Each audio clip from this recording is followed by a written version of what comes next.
Hey guys, I'm back with another video. So it's been a while since I've done a video for you guys, but wanted to share with you guys what happened in the last couple of days.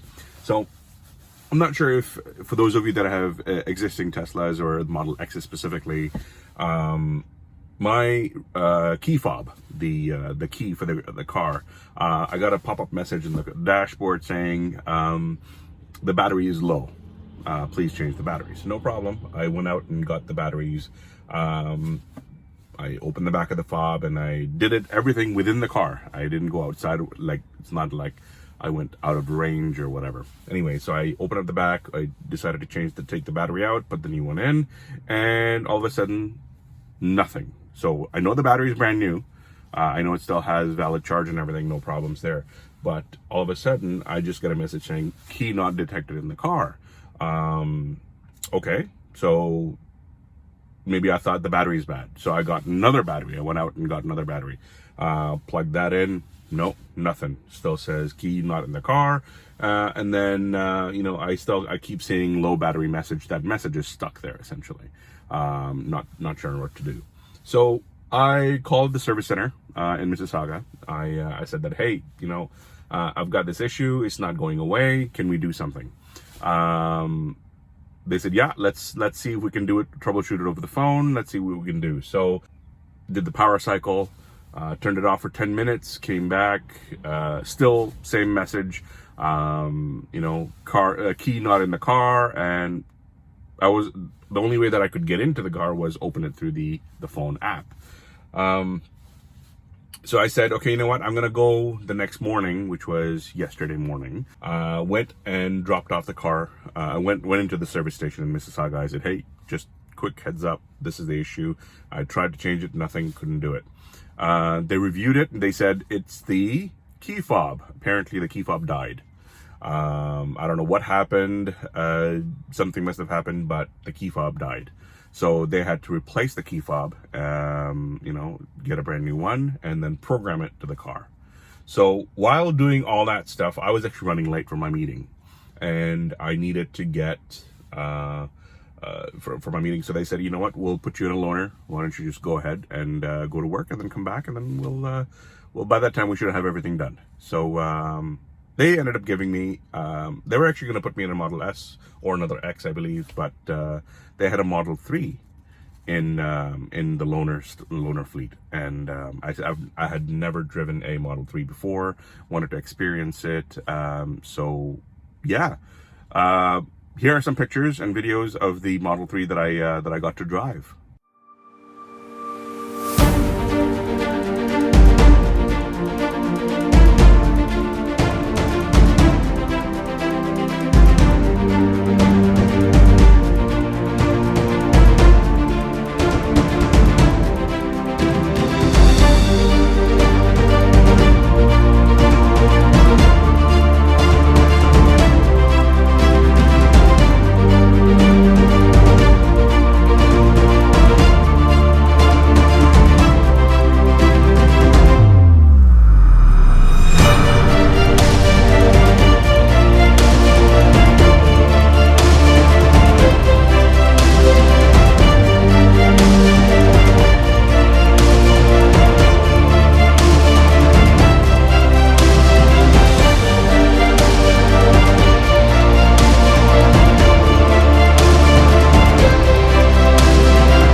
So driving this Model 3 for the past, couple of hours, definitely is a lot of fun.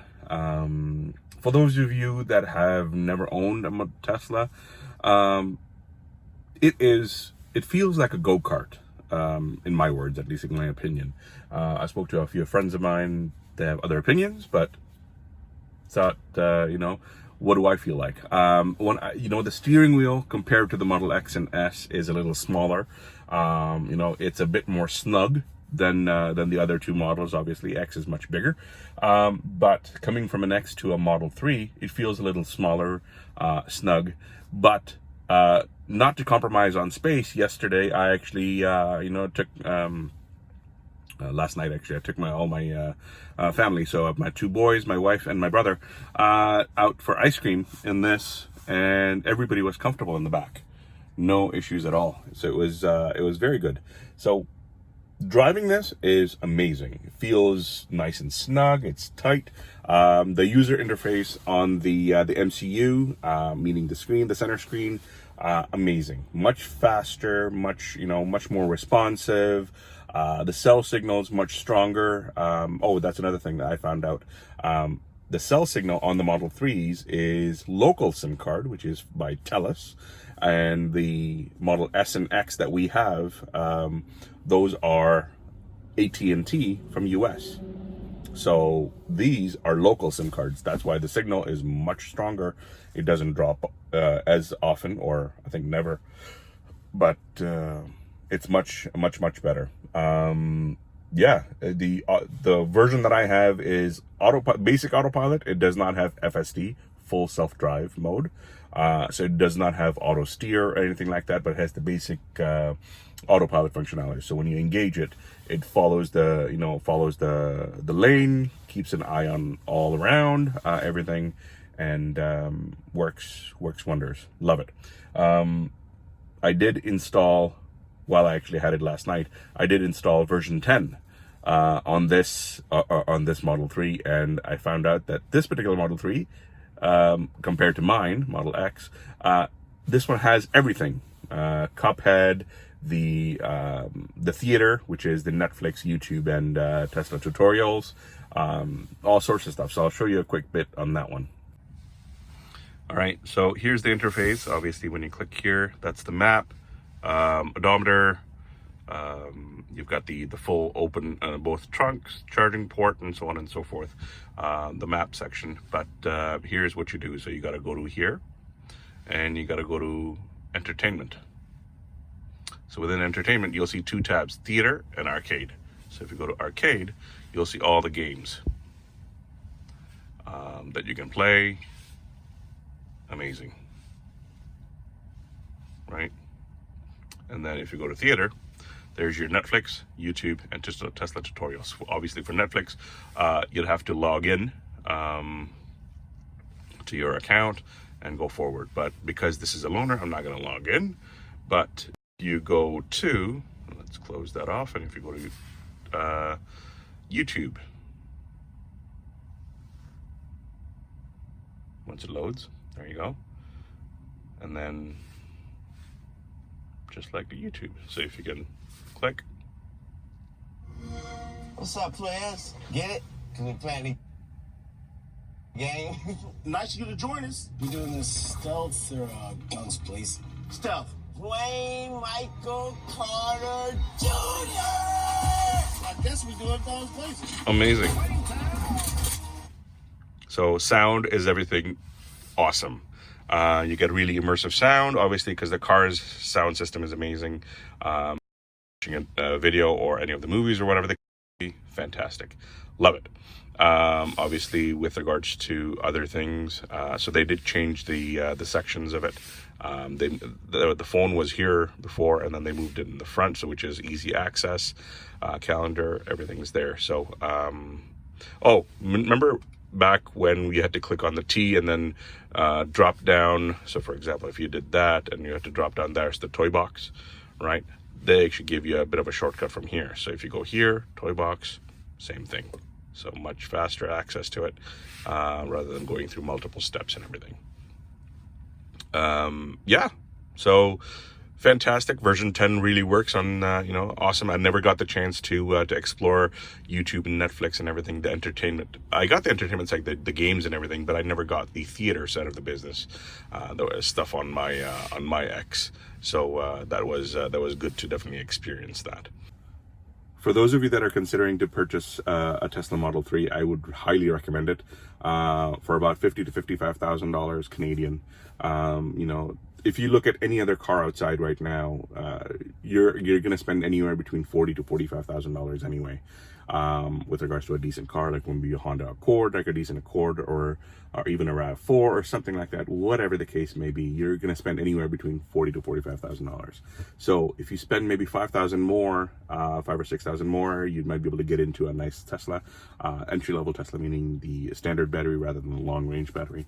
That will definitely give you much more, obviously, for all the technologies, all the fun, but it's the electric driving fun that you definitely experience.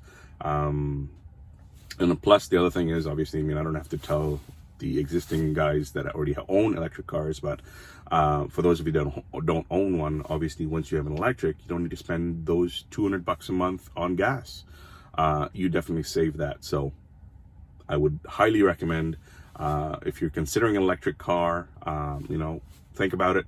It's definitely worth going into that right direction. Future is electric, so let's see if we can get you in one. All right, thanks very much, guys. Please subscribe, comment, and let me know what your thoughts are and how I can do another video with different topics. Thanks, guys. Take care.